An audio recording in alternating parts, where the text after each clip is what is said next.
वाराणसी के गंगा घाट की तर्ज पर उधमपुर के देविका घाट पर भी आरती शुरू हो गई है। उधमपुर डोडा लोकसभा के सांसद और केंद्रीय मंत्री जितेंद्र सिंह पहली आरती में शामिल हुए। इस खास मौके पर बड़ी संख्या में लोग आरती में शामिल हुए। देविका को गंगा की छोटी बहन के रूप में माना जाता है और ये उधमपुर का ये घाट सदियों पुराना है। गंगा की तर्ज पर यहाँ आरती शुरू होने से लोगों को व्यवसाय में लाभ मिलेगा और टूरिज्म को बढ़ावा मिलेगा। संस्कृति का शुभारंभ हुआ है और आने वाले समय में ये हमारी मानसिकता में भी परिवर्तन लाएगा, हमारी सोच में भी परिवर्तन लाएगा और विकासशील जिस यात्रा पर मोदी जी के नेतृत्व में देश निकल पड़ा है, उधमपुर आज पूरी तरह से उसका हिस्सा बनेगा। मध्य प्रदेश के सिवनी से हैरान करने वाला एक वीडियो सामने आया। वहां किसी बात पर हुए विवाद के बाद कुछ बदमाशों ने अस्पताल के एक कर्मचारी को पीट दिया, जिसकी खबर मिलते ही पुलिस ने मामले में केस दर्ज कर लिया और सीसीटीवी फुटेज के आधार पर आरोपियों को पकड़ने में जुट गई। क्योंकि उन्होंने अस्पताल परिसर में ही उस कर्मचारी को बुरी तरह पीट दिया। सामने आई तस्वीर में बदमाश उस पर थप्पड़ और मुक्के बरसाते दिखाई दिए। उन्होंने उसे तब तक पीटा जब तक कि वो बेहोश होकर जमीन पर नहीं गिर गया।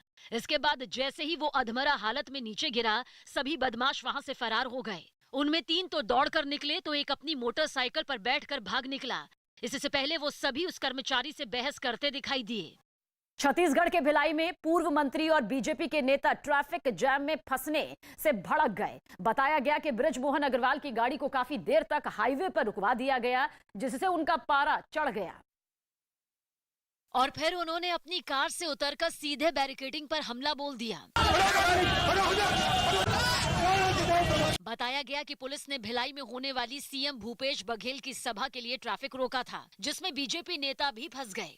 उन्होंने आरोप लगाया कि घंटों तक फंसे होने के बाद भी उन्हें ये तक नहीं बताया गया कि सीएम कितने बजे वहां से निकलेंगे। सीएम साहब आएंगे तो रोक लेना 5 मिनट, 1 घंटे से रोक के क्या? दरअसल ये हंगामा इसलिए हुआ क्योंकि सीएम के काफिले के लिए सड़क को जाम कर दिया गया था, जिससे वहां गाड़ियों की लंबी कतार लग गई। महाराष्ट्र के बीड में बंदरों की बदला लेने की खबर से हर कोई हैरान है। कहा जा रहा है कि पिछले 1 महीने में बंदरों ने 250 से ज्यादा कुत्तों को मार डाला। बंदर कुत्तों को ऊंचाई से नीचे फेंक कर मार रहे हैं। स्थानीय लोगों ने बताया कि सिलसिला तब शुरू हुआ जब कुछ कुत्तों ने एक बंदर के बच्चे को मार दिया। अब बदला लेने के लिए बंदरों का झुंड बीड के माजल गांव में कुत्तों को मौत के घाट उतार रहा है। ग्रामीणों ने बताया कि माजल गांव से लगभग 10 किलोमीटर दूर लाउल गांव की आबादी करीब 5000 है, लेकिन अब इस गांव में एक भी छोटे कुत्ते नहीं बचे हैं। लोगों ने इसकी शिकायत वन विभाग से की। अब वन विभाग की टीम एक्शन में आ गई है और बंदरों को पकड़ने की कोशिश हो रही है। दक्षिण अमेरिकी देश पेरू में क्रिसमस का जश्न शुरू हो गया। वहां लीमा के एक चिड़ियाघर में स्टाफ ने जानवरों को सेंटा क्लॉज की तरह तैयार होकर क्रिसमस के तोहफे बांटे, जिनमें उनके लिए पसंदीदा खाने की चीजों के साथ ही खेलने के लिए खिलौने भी थे। एक सेंटा जिराफ के पास हाथ में घास लेकर पहुंचा तो दूसरी तरफ शेरों को तोहफे में जबरदस्त खाना मिला। इसे देखकर वहां मौजूद लोग भी काफी खुश नजर आए। कोविड काल के बाद खुले चिड़ियाघरों में त्योहारों की रौनक देखने को मिली। वहां बच्चों के लिए गेम्स रखे गए ताकि वो इसका लुत्फ उठा सके। इसके साथ ही वहां मौजूद सेंटा क्लॉज ने बच्चों के साथ खूब सारी तस्वीरें भी खिंचवाईं। राजस्थान के जोधपुर में कुछ बदमाशों ने बस में तोड़फोड़ की। इतने पर भी बदमाशों का मन नहीं भरा तो बस में आग लगा दी। बस देखते ही देखते धू धू कर जलने लगी। बदमाशों ने बीच सड़क पर सवारियों को बस से नीचे उतरवाया और तोड़फोड़ करने लगे। घटना के बाद लोग इधर उधर भागने लगे। उन्हें समझ नहीं आया कि मामला क्या है। करीब आधा दर्जन बदमाश लोहे के सरियों और डंडों से हमला करते रहे। पुलिस ने बताया कि मामला पैसों के लेन देन का था। आरोपियों की गिरफ्तारी के लिए डिस्ट्रिक्ट स्पेशल टीम को लगा दिया गया। उत्तर प्रदेश के चंदौली से हैरान करने वाला मामला सामने आया। वहां एक ही परिवार के 2 गुटों में पुराने विवाद की वजह से गोलियां चल गईं, जिसकी गवाही दी वहां लगे सीसीटीवी कैमरे ने। उसमें एक के बाद एक 3 मोटरसाइकिल दरवाजे से अंदर आती दिखी, जिनमें सवार लोगों ने उतरते ही फायरिंग शुरू कर दी। बताया गया कि दोनों पक्षों में प्रॉपर्टी को लेकर पुराना विवाद था, जो पहले हाथापाई तक गया और फिर गोलियां चलने की नौबत आ गई। वारदात के फौरन बाद पुलिस को इसकी शिकायत कर दी गई। वीडियो के जांच उपरांत फायरिंग करने वाले सभी लोगों की शिनाख्त कर ली गई है। बताया गया कि इस फायरिंग में कुछ लोगों को चोट भी आई, जिन्हें इलाज के लिए फौरन जिला अस्पताल में भर्ती करा दिया गया। दक्षिण अमेरिकी देश पेरू में क्रिसमस का जश्न शुरू हो गया। वहां लीमा के एक चिड़ियाघर में स्टाफ ने जानवरों को सांता क्लॉज की तरह तैयार होकर क्रिसमस के तोहफे बांटे, जिनमें उनके लिए पसंदीदा खाने की चीजों के साथ ही खेलने के लिए खिलौने भी थे। एक सेंटा जिराफ के पास हाथ में घास लेकर पहुंचा तो दूसरी तरफ शेरों को तोहफे में जबरदस्त खाना मिला। इसे देखकर वहां मौजूद लोग भी काफी खुश नजर आए। A los lugares, a todo eso, me parece genial porque los niños se Covid काल के बाद खुले चिड़ियाघरों में त्योहारों की रौनक देखने को मिली। वहां बच्चों के लिए गेम्स रखे गए ताकि वो इसका लुत्फ उठा सके। इसके साथ ही वहां मौजूद सेंटा क्लॉज ने बच्चों के साथ खूब सारी तस्वीरें भी खिंचवाईं। अमृतसर के स्वर्ण मंदिर में सिख मर्यादा की बेअदबी की कोशिश का मामला सामने आया। खबर है कि बेअदबी की कोशिश करने वाले शख्स की वहां मौजूद लोगों ने पीट कर हत्या कर दी। बताया गया कि आरोपी शख्स श्री हरमंदिर साहिब में जंगले को फांद कर श्री गुरु ग्रंथ साहिब जी के स्वरूप के पास पहुंचा। आरोप है कि वहां दरबार साहिब में उस शख्स ने सिख मर्यादा की बेअदबी की कोशिश की, जिसके बाद भीड़ ने आरोपी को मौत के घाट उतार दिया। घटना के तुरंत बाद एसजीपीसी की टास्क फोर्स ने हालात पर काबू पाया और इस घटना के बाद वहां कई गुस्साए लोगों ने प्रदर्शन भी शुरू कर दिया। वहीं सीएम चन्नी ने जांच के आदेश दिए हैं। अकाल तख्त के जत्थेदार ज्ञानी हरप्रीत सिंह ने इस घटना की निंदा की है। कहा कि श्री दरबार साहिब सिखों का दिल है, अगर दिल पर कोई इस तरह की घटना करता है तो उसे बख्शा नहीं जाएगा। हरप्रीत सिंह ने भारत सरकार से पूरी घटना की जांच की मांग की है। इलैक्शन का दौर है और इस दौर दे विच जो ये घटिया हरकतां जड़ियां ने करवाइयां जा रही ने, जड़ियां भी एजेंसियां इन्हां घटनावां नूं कराउण दे लई जिम्मेवार ने, उन्हां नूं असीं दसना चाहुंदे हां कि सिखां दे सबर दा प्याला जिहड़ा है वो भर चुक्या है। असीं इहनूं किसी कीमत दे उत्ते बर्दाश्त नहीं करांगे। सीएम चरणजीत सिंह चन्नी ने ट्वीट कर घटना पर लिखा कि श्री हरमंदिर साहिब के गर्भगृह में श्री रहराज साहिब के मार्ग में श्री गुरु ग्रंथ साहिब की बेअदबी का प्रयास करने के लिए सबसे दुर्भाग्यपूर्ण और जघन्य कृत्य की कड़ी निंदा करता हूं। सरकार ने राज्य पुलिस अधिकारियों को इस कायराना हरकत के पीछे के असली मकसद और असली साजिशकर्ताओं को लेकर पूरे मामले की गहन जांच करने का निर्देश दिया है। सरकार ने एसजीपीसी अध्यक्ष को भी फोन किया और मामले की तह तक जाने के लिए अपने पूर्ण समर्थन और सहयोग का आश्वासन दिया है। पंजाब के पूर्व मुख्यमंत्री प्रकाश सिंह बादल ने बेअदबी की घटना की निंदा की है। कहा कि इसके पीछे कोई बड़ी साजिश हो सकती है। पूर्व मुख्यमंत्री ने केंद्र सरकार या न्यायिक स्तर पर जांच की मांग की और ਇਹਦੀ बड़ी कोई वड्डी साजिश हो सकती है तो ये साजिश नूं बेनकाब करना बहुत जरूरी है। इसलिए मैं सेंट्रल गवर्नमेंट या कोई जुडिशियल एजेंसी ਇਹਦੀ वड्डी इंक्वायरी करे ताकि जिहड़ा लोकां दे हिरदे अज इन्ने उन्हां दे सट वजी है उन्हां नूं इस चीज़ दी पता लग सके। पंजाब कांग्रेस नेता सुनील जाखड़ ने कहा कि कुछ शक्तियां माहौल खराब करने की कोशिश में हैं। चुनाव से बिल्कुल पहले ऐसी घटना किसी साजिश की तरफ इशारा करती हैं। पुलिस और लोगों को सतर्क रहने को कहा है। ਤੇ ਆਪਾਂ ਨੂੰ ਸਾਰਿਆਂ ਨੂੰ ਜਿੱਥੇ ਪੁਲਿਸ ਸਚੇਤ ਹੋਏ ਉੱਥੇ ਮੈਂ ਸਮਝਦਾ ਪੂਰੇ ਸਮਾਜ ਨੂੰ ਵੀ ਸਚੇਤ ਰਹਿਣਾ ਪਊਗਾ ਵੀ ਇਸ ਕਿਸਮ ਦੀ ਘਟੀਆਂ ਹਰਕਤਾਂ ਤੋਂ ਉਹ ਭਾਵੁਕ ਹੋ ਕੇ ਲੋਕਾਂ ਨੂੰ ਉਤੇਜਿਤ ਕਰਨਾ ਚਾਹੁੰਦੇ ਉਸ ਤੋਂ ਬਚਣਾ ਚਾਹੀਦਾ ਆਪਾਂ ਨੂੰ। बीजेपी नेता मनजिंदर सिंह सिरसा ने कहा कि श्री दरबार साहिब की घटना बहुत ही निंदनीय है। इस घटना के पीछे बहुत बड़ी साजिश है।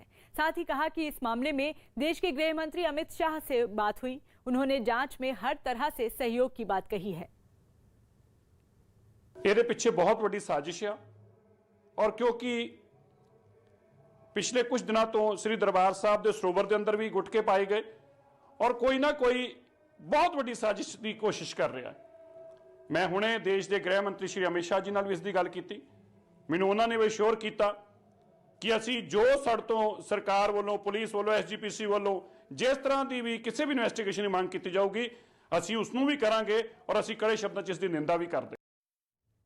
आम आदमी पार्टी के विधायक कुलतार सिंह संधवा ने कहा कि चुनाव के बिल्कुल पहले ऐसी घटना हुई है, ये एक बड़ी साजिश की ओर इशारा करती है। अगर पहले की घटनाओं में समय रहते इंसाफ किया गया होता तो ऐसी घटना कभी नहीं घटती। मामले की उच्च स्तरीय जांच की मांग की है। मंदभागा, बहुत दुखदायक है, बहुत पीड़ादायक है और इस घटना का पंजाब ਦੇ ਵਿੱਚ ਹੋਣ ਵਾਲੇ ਇਲੈਕਸ਼ਨਾਂ ਤੋਂ ਤੁਰੰਤ ਪਹਿਲਾਂ ਹੋਣ ਤੋਂ ਕਿਸੇ ਰਾਜਨੀਤਿਕ ਸਾਜ਼ਿਸ਼ ਵੱਲ ਇਸ਼ਾਰਾ ਜਾਂਦਾ ਹੈ। ਉਹਨਾਂ ਦੀ ਬੇਅਦਬੀ ਕਰਨ ਦੀ ਕੋਈ ਸਾਜ਼ਿਸ਼ ਰਚਣ ਵਾਲੇ ਨਾ ਤਾਂ ਅੱਜ ਉਹਨਾਂ ਨੂੰ ਕਿਤੇ ਢੋਈ ਮਿਲਣੀ ਹੈ, ਨਾ ਕੱਲ ਢੋਈ ਮਿਲਣੀ ਹੈ। ਔਰ ਜੇ ਸਰਕਾਰਾਂ ਸਮੇਂ ਸਿਰ ਪਹਿਲੀਆਂ ਹੋਈਆਂ ਬੇਅਦਬੀਆਂ ਦੀਆਂ ਨਿਆਂ ਦੇ ਦਿੰਦੇ ਆ ਤਾਂ ਇਹ ਸਾਜ਼ਿਸ਼ ਦੁਆਰਾ ਰਚਨ ਦੀ ਕਿਸੇ ਨੇ ਹਿੰਮਤ ਨਹੀਂ करनी सी। हरसिमरत कौर बादल ने ट्वीट करते हुए लिखा कि मैं इस जघन्य कृत्य की कड़ी निंदा करती हूं। हमारे पवित्र तीर्थ सचखंड श्री हरि मंदिर साहिब की बेअदबी करने की कोशिश पूरी तरह से असहनीय है। मैं राज्य सरकार और केंद्र सरकार से पूरी घटना की जांच करने की अपील करती हूं। अपराधी के पास कोई आईडी प्रूफ नहीं मिला जो गहरी साजिश का संकेत देता है।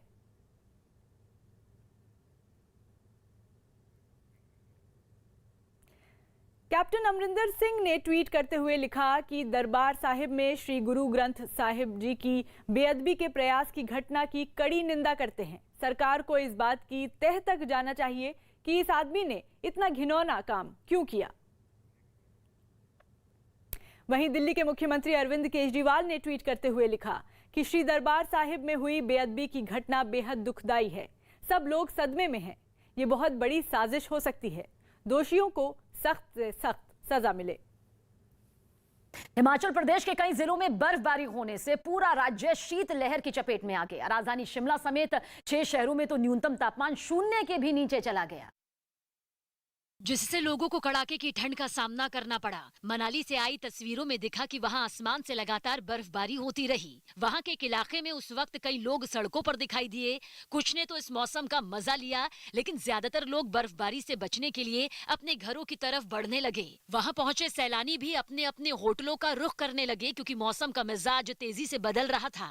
ऐसे में प्रशासन लोगों से सुरक्षित जगहों पर पहुंचने की अपील करने में जुट गया। चाहते हैं कि आप सुरक्षित मनाली पहुंचे, इसलिए जल्दी से जल्दी अपनी गाड़ियां मनाली की तरफ ले चले। खबर है कि बर्फबारी की वजह से रास्ते में फंसे कई लोगों की पुलिस और स्थानीय लोगों ने मदद की। यही हाल राज्य के कुछ दूसरे जिलों का भी रहा, जहां अचानक मौसम बदलने से लोगों की परेशानी बढ़ गई।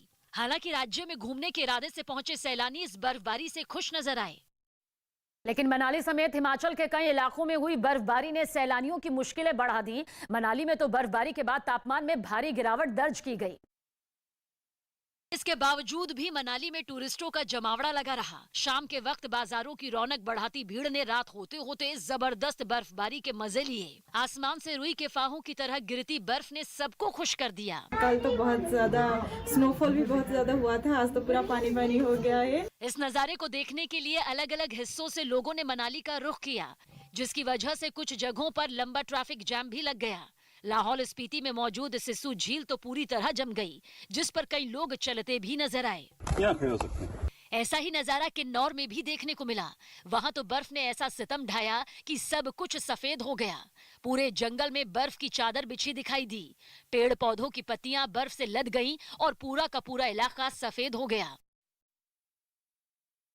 उत्तर भारत के कई राज्यों में कड़ाके की ठंड पड़ रही है। मौसम विभाग के मुताबिक मौसम का ये बदला मिजाज आगे आने वाले दिनों में लोगों के लिए परेशानी का सबब बन सकता है। इसलिए उत्तराखंड में शीत लहर की आशंका को देखते हुए येलो अलर्ट जारी कर दिया गया। इतना ही नहीं, गढ़वाल के रानी चौरी में तो न्यूनतम तापमान -2.7 डिग्री सेल्सियस तक पहुंच गया। सर्दी के सितम से राजधानी दिल्ली भी ठिठुर गई और सुबह में यहां का तापमान 6 डिग्री रहा। इसके साथ ही दिल्ली की यह सुबह इस सीजन की सबसे सर्द सुबह रही, लेकिन राजस्थान के 17 जिलों में तो ये सर्दी कहर बनकर टूटी और वहां कड़ाके की ठंड का ऑरेंज अलर्ट जारी कर दिया गया, क्योंकि झुंझुनू, सीकर, चूरू, हनुमानगढ़, नागौर और बीकानेर के कई इलाके शीतलहर की चपेट में आ गए।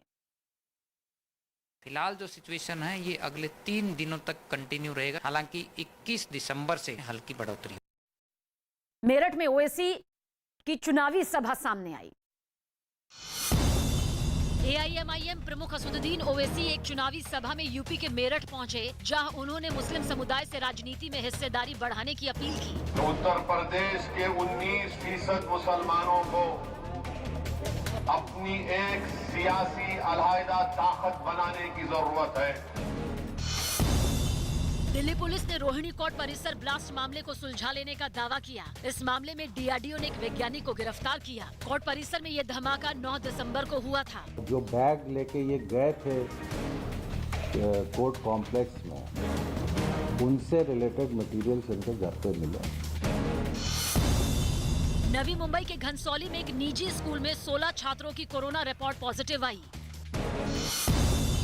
दिल्ली सरकार ने 4 प्राइवेट अस्पतालों को ओमिक्रॉन वेरिएंट के डेडिकेटेड सेंटरों में तब्दील किया। अब दिल्ली में कुल 5 ओमिक्रॉन डेडिकेटेड सेंटर हो गए हैं। लोक नायक अस्पताल के बाद जिन 4 अस्पतालों को ओमिक्रॉन डेडिकेटेड सेंटर में तब्दील किया गया, उनमें सर गंगाराम अस्पताल, मैक्स साकेत, फोर्टिज वसंत कुंज और बत्रा अस्पताल तुगलकाबाद शामिल है। अमेरिका में कोरोना के बढ़ते मामलों की वजह से नेशनल फुटबॉल लीग में होने वाले कुछ मुकाबलों की तारीख को आगे बढ़ा दिया गया। बताया गया कि इस लीग में हिस्सा लेने वाले कई खिलाड़ियों की कोरोना रिपोर्ट पॉजिटिव आई, जिसके बाद ये फैसला लिया गया। स्मार्ट सिटी प्रोजेक्ट के तहत यूपी के मथुरा वृंदावन को भी चमकाने का काम तेज कर दिया गया। वहां की सड़कों को चौड़ा करने के साथ ही शहर को सजाने संवारने और साफ सफाई पर खासा जोर दिया जा रहा है। साथ ही तीर्थ यात्रियों के लिए परिक्रमा पथ भी बनाया गया, जबकि जगह जगह इन तीर्थ यात्रियों के लिए फ्री वाईफाई की सुविधा की गई, ताकि वहां आने वाले श्रद्धालुओं को भी कोई परेशानी न हो, जिससे वहां रहने वाले लोग भी बड़ा बदलाव बता रहे हैं। जो भी कार्य कराया गया है, बहुत ही ऐतिहासिक कार्य कराया गया है, जिसको कि मेरी 32 साल की उम्र हो गई है, मैंने कभी इससे पहले इतना काम होते हुए नहीं देखा। स्मार्ट सिटी बनाने के दौरान शहर की ऐतिहासिक और पौराणिक विरासत को संजोने पर खासा ध्यान दिया जा रहा है। दावा किया जा रहा है कि मथुरा वृंदावन में हो रहे इन विकास कार्यों से वहां आने वाले श्रद्धालुओं की तादाद पहले के मुकाबले काफी बढ़ी है। ब्रज की जो कुंज गलियां हैं, उनका जो पुरातन स्वरूप है, उसको वापस लाना सरकार की प्रतिबद्धता है।